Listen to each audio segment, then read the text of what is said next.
새벽 종소리 365일 묵상. 율법은 우리를 자유하게 합니다. 로마서 7장 1절에서 8절. 그런즉 우리가 무슨 말을 하리요? 율법이 죄냐? 그럴 수 없느니라. 율법으로 말미암지 않고는 내가 죄를 알지 못하였으니 곧 율법이 탐내지 말라 하지 아니하였더라면 내가 탐심을 알지 못하였으리라. 7절. 사업가들은 국가의 법 때문에 자유롭게 사업을 할 수 없다고 말합니다.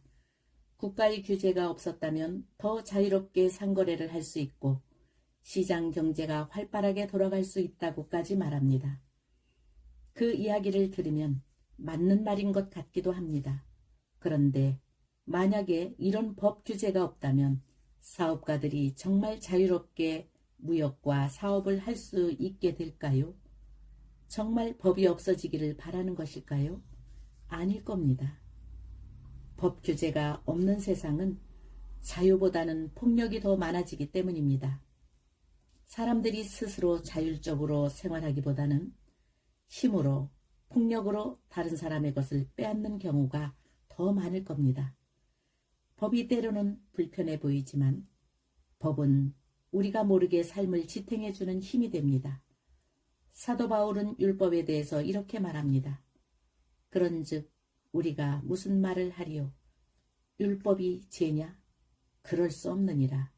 율법으로 말미암지 않고는 내가 죄를 알지 못하였으니 곧 율법이 탐내지 말라 하지 아니하였더라면 내가 탐심을 알지 못하였으리라.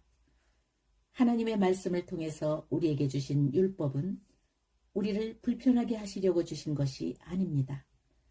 우리로 하여금 무엇이 죄인지를 깨닫게 하시기 위해서 우리에게 주신 것입니다.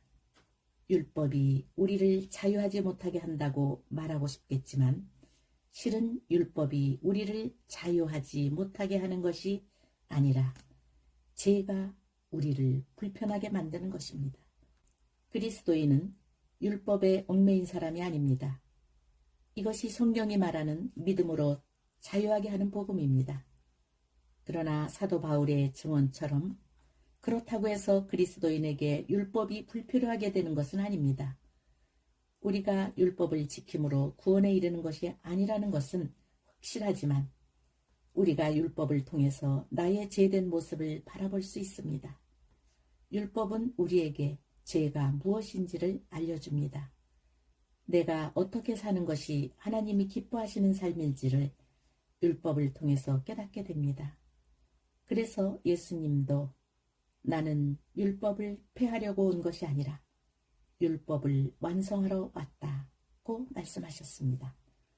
우리는 매일 하나님의 말씀을 읽어야 합니다. 그리고 성경에서 하나님이 무엇을 기뻐하시고 무엇을 싫어하시는지 그 마음을 헤아리는 것이 중요합니다.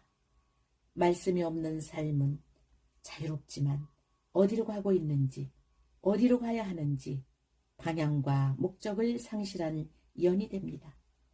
하나님의 말씀 안에서 자유로운 그리스도인이 가장 행복한 그리스도인입니다.